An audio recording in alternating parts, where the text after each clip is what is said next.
Faiyaz वासिफ़ुद्दीन Dagar, F वासिफ़ुद्दीन Dagar लोग जानते हैं, वासिफ़ुद्दीन डागर के नाम से मुझे लोग जानते हैं। मैं डागर परिवार में 20वीं पीढ़ी में हूँ और 20वीं पीढ़ी का मतलब ये है मेरे फादर भी म्यूज़िशियन थे, मेरे दादा भी और मेरे परदादा भी, मेरे परदादा के दादा भी और सकरदादा जितने भी हैं वो सारे के सारे म्यूज़िशियन रहे हैं। डागर परिवार के नाम से जाने जाते हैं हम लोग। और डागर वानी है, 4 स्कूल्स हैं ध्रुपद में, डागरवानी, नौहारवानी, गौहारवानी, खंडारवानी। तो हम डागरवानी को रिप्रेजेंट करते हैं। और अगर 20 जनरेशन को लिया जाए तो कम से कम 450-500 साल हो गए हैं हमारे परिवार को। और स्वामी हरिदास जी के टाइम से, मतलब ये जब स्वामी हरिदास जी थे तब से हम लोग का वो है। और मैं मेरे पिताजी और मेरे ताऊजी, मेरे पिताजी का नाम उस्ताद नसीर फैयाज़ुद्दीन डागर है और मेरे ताऊजी का नाम उस्ताद नसीर ज़हीरुद्दीन डागर है। वैसे तो मेरे बहुत सारे ताऊ और चाचा बहुत सारे हैं सब लोग, लेकिन ताऊजी और पिताजी मेरे गुरु हैं जिन्होंने नींव रखी। और मैं दिल्ली में ही जन्म मेरा हुआ और मेरी स्कूलिंग भी दिल्ली में ही हुई। और शुरू से ही क्योंकि अब 20 जनरेशन से अगर हम समझ रहे हैं तो आप समझ लीजिए कि अब 20 जनरेशन से है, तो आज तो साइंस भी बोलती है और सब लोग बोलते हैं, अब पता ही है कि जन्म होने से पहले भी मतलब वो जो जन्म जिसका होने वाला है वो सुनता है, वो सब कुछ रियलाइज़ करता है। तो म्यूज़िक तो मैं तब से सुनता आ रहा हूँ और म्यूज़िक की गहराई हम लोग को समझाई जाती है बाद में। ये सब कुछ डिपेंड करता है गुरु के ऊपर कि गुरु किस तरह से आपको सिखाए, क्या सीखना चाहते हैं। क्योंकि जब हम छोटे होते हैं, तो आज मैं मॉडर्न ज़बान में समझाऊं तो कंप्यूटर जो है हार्ड डिस्क उसकी एम्प्टी होती है जब, लेकिन आप अपने हिसाब से उसको प्रोग्राम उसके अंदर डालते हैं। तो ये डिपेंड करता है गुरु और पेरेंट्स के ऊपर कि वो किस तरह से वो बच्चे को कौन सा माहौल देना चाहते हैं, किस तरह से उसको बढ़ावा देना चाहते हैं। तो मेरी बुनियादी तालीम तो मैं फिर बता चुका हूँ, मेरे ताऊजी और पिताजी से, ताऊजी से ज़्यादा मुझे हासिल हुई। और मैं स्कूलिंग भी मैंने आपको बताया ज्ञान भारती में मैं पढ़ा हूँ। और शुरू में हम लोग का तालीम का ये सिलसिला है कि एक बच्चे को एक जगह पे बैठा दिया जाता है और वो सिर्फ मतलब उसको सिर्फ एक पहला स्वर, क्योंकि हमारे भारतीय संगीत में एक आज़ादी है कि अपना स्वर सेलेक्ट करने की एक आज़ादी है। तो उस स्वर के ऊपर जो है उसको बैठा के वो बच्चे को कहा जाता है कि आप कहिए सा गाते रहिए और कुछ इस तरह से वो करते रहिए। तो जिसमें वो चाहे वो सा उसको जैसे सा, वो बच्चा जो है वो कॉन्शियसली अनकॉन्शियसली वहाँ पे रियलाइज़ करता है। जैसे आवाज़ आ रही है, जैसे तानपुर, वो सा जो है कहीं पे भी चला जाए, सा, उस टाइम जो है वो बड़े जो है उनको समझाते नहीं बेटा आप इसको संभाल के रखिए। तो वो सब कुछ वो ऐसे करके डेवलप होता है। फिर फ्रेजेस दिए जाते हैं, फ्रेजेस फिर डेवलप किए जाते हैं, फिर उसके बाद फिर और तालीम होती है। तो बहुत सारे ऐसे भी एक माला भी है जो बहुत लंबी माला है। जब हमारी कैपेसिटी बढ़ जाती है, हमारी क्षमता बढ़ जाती है, और राग क्या मतलब सांस की कुव्वत जब हमारी और बढ़ जाती है, तो फिर एक जब हमारे गुरु ये सोचते हैं कि अब इनको थोड़ा सा और आगे तालीम देनी है। वैसे बुनियादी राग तो भैरव और यमन और मुल्तानी, जिसके अंदर 11 स्वरों की तालीम जो है वो हो जाती है। लेकिन ये नहीं कि सिर्फ स्वरों को ही समझाया जाता है, वो रागों की जो जो हमारे जो एक बहुत ही महत्वपूर्ण चीज़ है जिसको बोलते हैं श्रुति, जो भारतीय संगीत की एक बहुत ही महत्वपूर्ण एक बहुत ही इम्पोर्टेंट विधि है जिसको श्रुति बोला जाता है।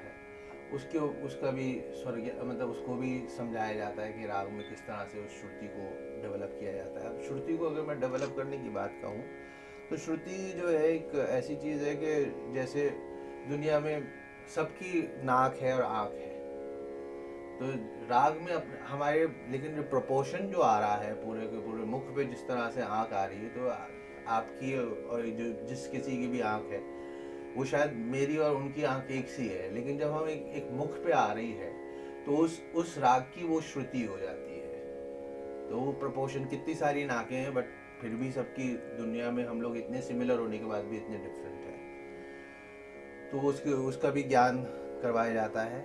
मेरा डेब्यू हुआ भारत भवन में 1988 में, मेरे गुरु शिष्य परंपरा के अंतर्गत भोपाल में भारत भवन ने ये प्रोग्राम किया था।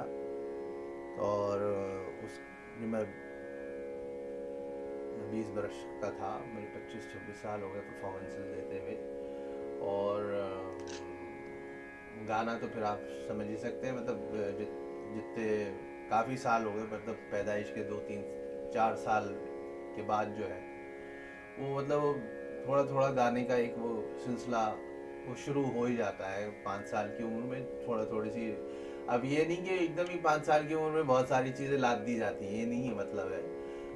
5 साल की ये उम्र में जो एक एटमॉस्फेयर दिया जाता है कि आप इस तरह से, जो आपके पिताजी बोलते हैं, जो पिताजी करते हैं आप वो करते हैं, जो माँ बोलती है आपको वो करते हैं। तो हमारे साथ ये है कि हमारे गुरु और भी हमारे ताऊ जी थे, हमारे मामा जी उस्ताद सईदुद्दीन डागर और रहीम फ़हीमुद्दीन खां साहब, और ये जितने भी लोग रहे हैं, इन्होंने फरीदुद्दीन डागर साहब, हमारे ये सब के सब एक आइडियल हैं जिनको हम बचपन से देखते आ रहे हैं कि इस तरह से लोग के क्या क्या वातावरण इन्होंने दिया गया। और भारत भवन में देने के बाद फिर 88 में फिर पिताजी का देहांत हुआ 7 फरवरी 1989 में। उसके बाद बहुत सारे लोगों ने यही डिसाइड किया कि मतलब ताऊ जी ने सोचा कि मेरी तालीम भी साथ साथ तो हो ही रही थी, तो उन्होंने मुझे अपने साथ बिठा के परफॉर्मेंसेस भी, जिस तरह से पिताजी और ताऊ जी की जुगलबंदी हुआ करती थी, डागर ब्रदर्स के नाम से दोनों बहुत मशहूर थे। और डागर ब्रदर्स जो सिंगर्स जो हैं, जो पेयर जो गाया है, दो पेयर बने हैं। सबसे पहले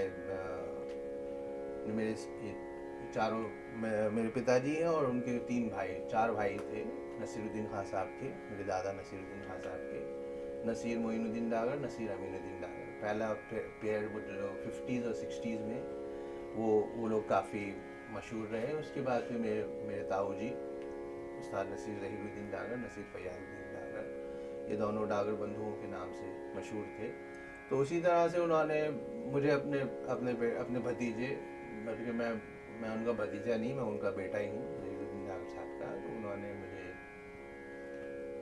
बेटे की तरह और उन्होंने मुझे साथ में बिठाया, तालीम दी कि किस तरह से अलग अलग ऑडियंसेस में किस तरह से परफॉर्मेंस किया जाता है। क्योंकि एक सीखना एक अलग बात है और रियाज करना एक अलग बात है, लेकिन परफॉर्मेंस एक अलग, बिल्कुल ही अलग एक चीज़ है। क्योंकि अगर मैं ये अक्सर बोलता हूँ कि मेरा म्यूज़िक जो है मेरा बाग है और मेरा परफॉर्मेंस जो है वो गुलदस्ता है, फूलों का गुलदस्ता, जो उसमें से बहुत ही बेहतरीन फूल होते हैं गुलदस्ते में, बुके में वही वाले फूल लगाए जाते हैं जो सबसे अच्छे हैं। क्योंकि मुझे मालूम है, परफॉर्मर को मालूम है कि कौन से फूल को अभी किस चीज़ की, कौन से प्लांट को, कौन से पौधे को अभी क्या कितनी सींचने की ज़रूरत है, कितना करने की ज़रूरत है। तो ये उस हिसाब से ही जो है गुलदस्ते में फूल लगाए जाते हैं 45 मिनट में। या पहले तो घंटे, 2 डेढ़ 2 3 घंटे तक गाने की इजाज़त होती थी। आजकल तो सब कुछ सिमेट दिया है, 40 मिनट 50 मिनट 1 घंटे 60 मिनट में ख़त्म कर दो, चाहे कोई भी हो। तो ये थोड़ा सा ये परिवर्तन ज़रूर आ गया है कि पहले आर्टिस्ट को थोड़ा समय और भी दिया जाता था कि आप ज़्यादा से ज़्यादा प्रस्तुति दीजिए। और लेकिन आज जो है सबको 40 मिनट कह दिया जाता है कि वो सब लोग जाने वाले हैं, आप प्लीज़ आप 40 मिनट में समेट दीजिए, 50 मिनट में।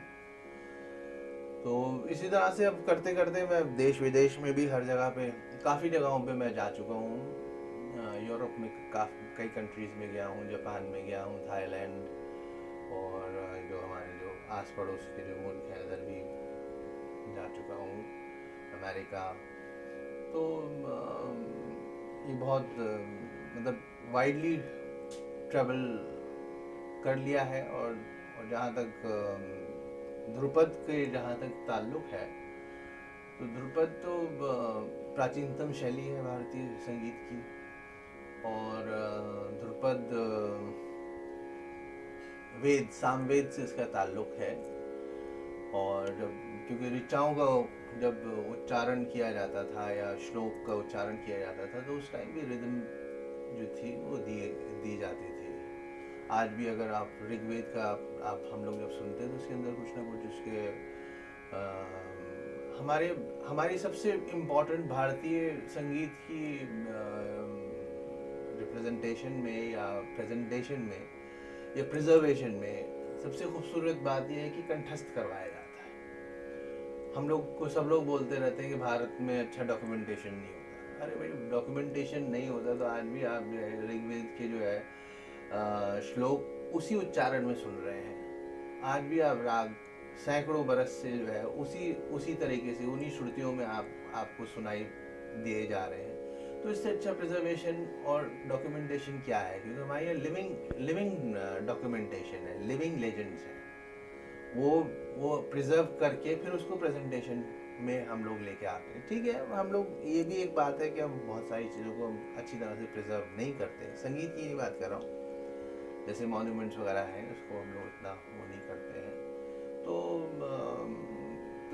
हमारा सामवेद है, फिर इसके अपने उसूल हैं ध्रुपद के, आकार गमक लहक डगर दुरन मुरन कंपित आंदोलन, ये टेक्निकल टर्म्स हैं। तो इसको जो है ग्रास्प करवाया जाता है बच्चे को कि आप किस तरह से आप इसको सीखें। क्योंकि सुनना सबसे ज़्यादा मुश्किल है। बगैर सुने हुए, चाहे इंस्ट्रूमेंटलिस्ट हो, चाहे वो नृत्य का मामला हो, जब तक आपको देखना, नृत्य में आपको देखना सुनना पड़ता है, लेकिन संगीत में आपको सुनना पड़ता है। तो सुनना बहुत ज़रूरी है। और क्योंकि जब हम सुन रहे होते हैं तो फिर अपने मन में भी कुछ ना कुछ कह रहे होते हैं।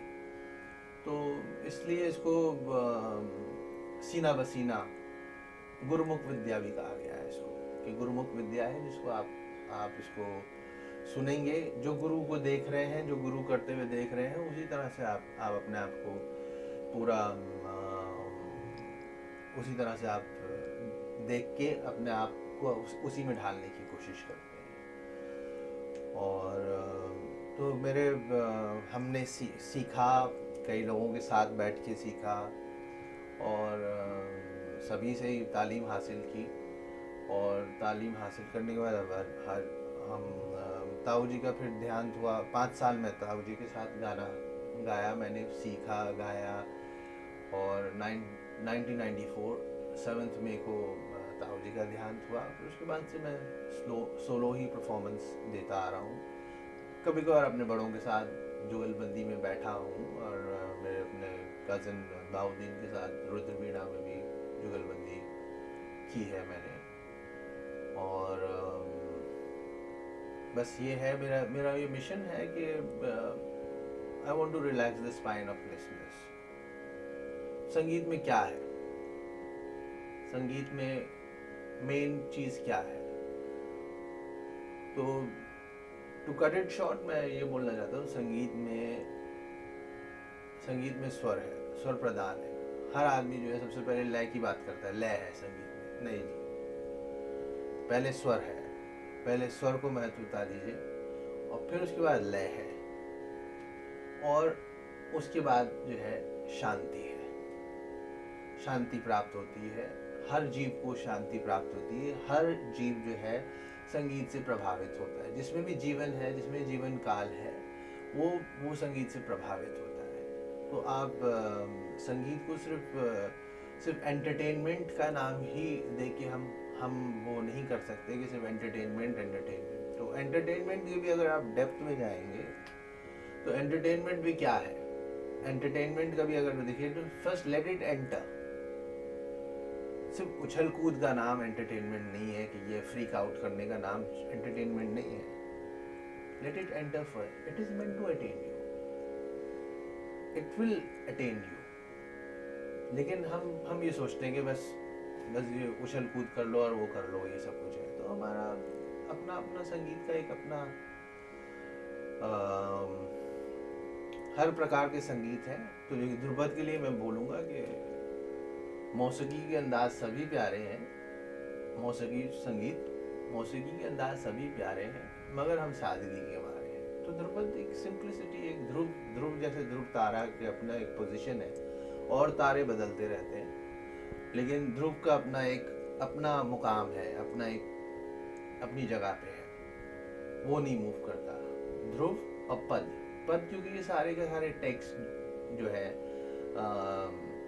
ईश्वर की आराधना में, स्पिरिचुअलिटी के ऊपर है।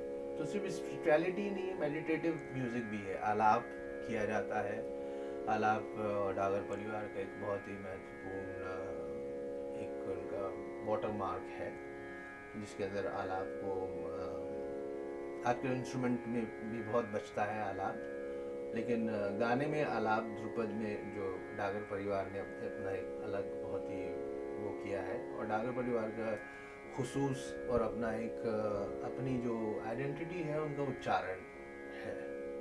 उच्चारण किस तरह से, क्योंकि अब अगर उच्चारण के ऊपर भी ध्यान दें कि जिव्या दंती मूर्धना तालु गोष्ठी, अब उच्चारण अगर बोले उच्चा, किस तरह से मुंह खुल रहा है, उच्चा पैलेट को किस तरह, तालु पे किस तरह से जा रहा है, उच्चारण। अब रण किस तरह से, नाक का भी नासिका, निरनासिका, अनुनासिका किस तरह से प्रयोग हो रहा है, उच्चारण। तो ध्रुपद अब जैसे तो इसी तरह से बहुत सारी डेप्थ है इसके अंदर, अगर जाएंगे तो बात ही बात करते रहेंगे, इसका कोई अंत नहीं है। तो अब ये हमारे बुजुर्ग भी एक बात भी कहा करते थे कि बेटा अपना सा तलाश करो। अब सा क्या है, अगर ने सोचा भाई क्या तलाश करूँ, क्योंकि बगैर हर राग हमारे राग होते हैं असेंडिंग और डिसेंडिंग ऑर्डर में स्वरों की एक, क्योंकि हम ऑक्टेव्स के ऊपर काम होता है, मतलब सप्तक के ऊपर काम होता है। और जैसे विदेश के जो स्वर है, मतलब विदेश मतलब जो यूरोप और अमेरिका में जिस तरह से उन्होंने सेटअप किया है, तो उन्होंने ABCDEFG जैसे मतलब वो उन्होंने स्वरों को जो है ना उसको माप के उसको फिक्स कर दिया कि ये A है, ये B है, ये C है। लेकिन भारतीय संगीत में हम उसी को A पे भी अपना सरगम शुरू कर सकते हैं, D पे भी कर सकते हैं, C पे भी कर सकते हैं। जैसे C शार्प की आवाज़ आ रही है आपको,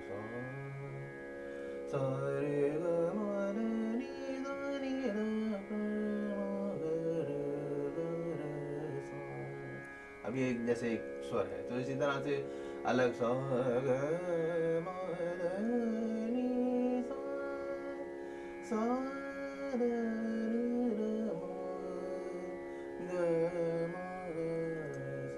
मतलब ये मैंने एक दो स्वरूप बता दिए, एक तोड़ी का है, मियाँ की तोड़ी का, एक मालकोरस का है। तो ये कई ऐसे स्वरूप होते हैं जो राग अपने क्रिएट किए हुए हैं हमारे बुजुर्गों ने, हमारे पूर्वजों ने, नायकों ने, पंडितों ने, उस्तादों ने अपने राग बनाए हैं। लेकिन राग एक पर्सनालिटी है। राग में हर एक राग में अपनी पसंदीदा स्वर होते हैं, थोड़ा कम पसंदीदा स्वर होता है जिसके ऊपर पूरा का पूरा वो किया जाता है। फिर मैं वापस सा पे आता हूँ। सा एक बहुत ही महत्वपूर्ण एक स्वर है जो हर एक राग में होता है। अभी दोनों राग गाए, इसमें कुछ एक में ऋषभ नहीं थी और देवत नहीं थी, एक में जाते वक्त जो था वो पंचम नहीं था। तो अब लेकिन सा तो हर हर राग में है। तो इसी तरह से कहा कि सा क्या है, सा अपना सा खोलो। तो अब अगर हम उसकी डेप्थ में जाएं तो सा जो है, स्वर जो है वो भी सा है, आधा सा से है स्वर। संगीत भी सा है, सुगम संगीत भी सा है, साहित्य भी सा है, संग्रहालय भी सा है, सूर्य भी सा है, संघर्ष भी सा है, सुगम भी सा है, संगीत भी सा है, सुगंध, पता नहीं क्या क्या संग्रहालय, क्या क्या, मैं अभी फ्लो में इतना सब कुछ कह नहीं पा रहा हूँ, लेकिन बहुत सा से इतनी चीज़ें हैं कि आप सोचेंगे कि सारी की सारी चीज़ें कितनी महत्वपूर्ण है। क्योंकि साहित्य और संगीत का चोली दामन का साथ है। साहित्य को प्रसार प्रचार करने में संगीत ने मदद की, लेकिन संगीत में मतलब आया साहित्य की वजह से, क्योंकि वरना तो ये टोन्स थे, साधारण से एक स्वर थे, लेकिन हम उन्हीं स्वरों से खुश हो जाते, उन्हीं स्वरों से नाराज भी हो जाते। बहुत सारे लोग सोचते हैं कि हमको क्लासिकल नहीं समझ आएगा, कभी नहीं समझ आएगा। भाई क्यों नहीं समझ आएगा? इंसान है, इंसान के बच्चे ही कर रहे हैं और सारे इंसान ही सुनते हैं, भाई क्यों नहीं आएगा आपको समझ? आप 10+2 के बाद 10th के बाद आप ऑलरेडी अपना सब्जेक्ट सेलेक्ट कर लेते हैं। सब्जेक्ट सेलेक्ट करने के बाद फिर आप जब बीए की तरफ अग्रसर होते हैं तो आप already you are going into refinement. तो classicality is refinement in any subject. तो जब उस रिफाइनमेंट में जा सकते हो, तो संगीत में भी रिफाइनमेंट के लिए जो है वो क्लासिकल एक्ट है। आफ्टर नोइंग समथिंग, थोड़ा सा जानने के बाद फिर आपकी जिज्ञासा बढ़ जाती है कि हम उसको और भी डेप्थ में समझना चाहते हैं। जब आप उसकी डेप्थ में जाते हैं किसी भी सब्जेक्ट की, तो ये क्लासिकल एक्ट है, तो आपको क्लासिकल क्यों नहीं समझ आएगा? बहुत सारी दुनिया में ऐसी चीज़ें जो नहीं समझ आती फिर भी हम करते हैं, तो फिर क्यों नहीं कर सकते? क्लासिकल भी आप सुनिए, थोड़ा सा समय दीजिए, तो देखिए समय भी सा से है, समय भी आ गया सा से। अब सन्मयता भी चाहिए आपको, सा से चाहिए। समंदर भी क्या है, सा से है। देखिए कितना, अब आप सोचते चले आएंगे तो बहुत सारी चीजें मिलेंगी आपको। अब यही रिसर्च है। रिसर्च एक ऐसी चीज है कि something which is already been searched, जो पहले कोई खोज चुका है, आप उसको दोबारा खोज रहे हैं। तो वही स्वरों का इतना महत्वपूर्ण योगदान है। अब स्वरों का योगदान जो है, हम साधारण भाषा में भी अगर उसमें जाएं तो बहुत बहुत ही महत्वपूर्ण है। हम किसी को खुश भी कर सकते हैं, नाराज भी कर सकते हैं। किस चीज से? इवन एक शब्द से भी कर सकते हैं और एक सेंटेंस से भी कर सकते हैं। जैसे उदाहरण के तौर पे, जैसे आप आ गए, अगर आप आ गए, आप आ गए, आप आ गए, आप और कभी शब्द की बोलने की जरूरत भी नहीं पड़ती, फिर भी सामने वाले को समझ आ जाता है कि you are welcome and you are not welcome. तो ये बहुत ही जरूरी चीज है, क्योंकि टोन के बगैर तो भाषा हो ही नहीं सकती। और टोन, सुधरे हुए टोन, सदाए हुए टोन जो है वो स्वर है। साधना किए हुए स्वर जो है, साधना भी सा से आ गया, साधना किए हुए जो स्वर है वो उसको संगीत में बद्ध कर दिया जाता है। और श्रुतियाँ भी जो है उसी तरह से ही उसका प्रयोग किया जाता है, और हर राग में अपनी अपनी श्रुति है। और जिस तरह से हमारे को जो चीज़ पसंद है हम उसको ज़्यादा करते हैं, उसी तरह से राग में जो चीज़ पसंद है, जिसका पसंदीदा स्वर, उसको आगे बार बार उसको लगाया जाता है अलग अलग तरीके से, और जिससे जो है हम उसकी डेप्थ में चले जाते हैं। तो हमारी रिसर्च जो है बहुत पहले से चल रही। जब सीख रहे थे तो हमको ये नहीं मालूम था कि इसी को रिसर्च कहा जाता है। तो 25 साल तो हो गए मुझे परफॉर्मेंस देते हुए, और मतलब ऑफिशियली, वरना मैंने छोटे मोटे तो इधर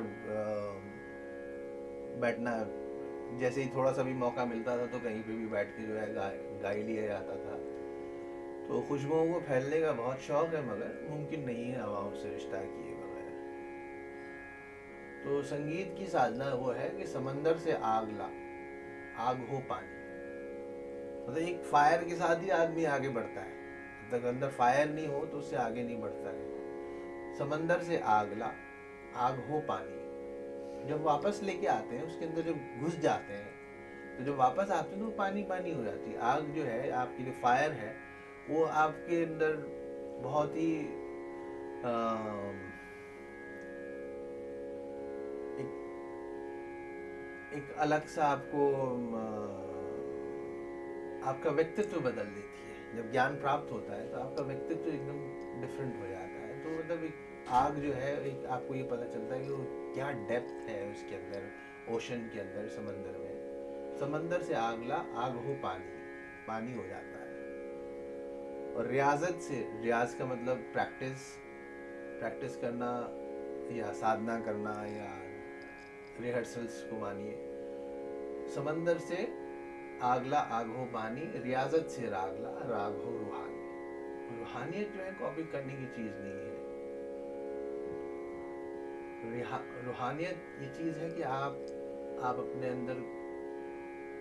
अंदर डूब के खोजिए उसको, परमात्मा को खोजिए। अब आप जिसको परमात्मा को नहीं खोजना है तो नहीं खोजें, लेकिन अगर आप आत्मा को अगर प्रभावित करना है तो आपको थोड़ा सा उसको समय अलग तरीके से देना पड़ेगा। भगवान हमारे है, हमारा उसी ने हमको सब कुछ दिया है, उसी के थ्रू है। तो जो भी कुछ हमारा समर्पण है, समर्पित करते हैं हम संगीत में, भगवान को ही समर्पित करते हैं, परमात्मा को करते हैं। और वो हमको उससे तक़वियत देता है, हमको बहुत अच्छा रिलीफ देता है। तो संगीत हम लोगों के लिए बहुत ही महत्वपूर्ण है। उसको समझने की कोशिश करिए। और ध्रुपद भी इतनी दूर नहीं है जितना कि नहीं समझ आएगा, नहीं समझ आएगा, तो ज़रूर समझ आएगा। आज कंप्यूटर में भी हर सवाल, एक फाइल बंद करने के लिए 3 सवाल पूछता है, यस नो कैंसिल। और कभी कभार फाइल तीनों से नहीं बंद होती है, लेकिन फिर भी हम अपना दिमाग लगाते हैं। तो इतना तो दिमाग है ना, तो फिर एक चीज़ अच्छी है। तो हम पागल तो नहीं है ना हम लोग कि 20 पीढ़ियाँ लगा दिए निरस चीज़ के ऊपर। तो फिर आप लोग थोड़ा सा संगीत के पास आइए, समझिए।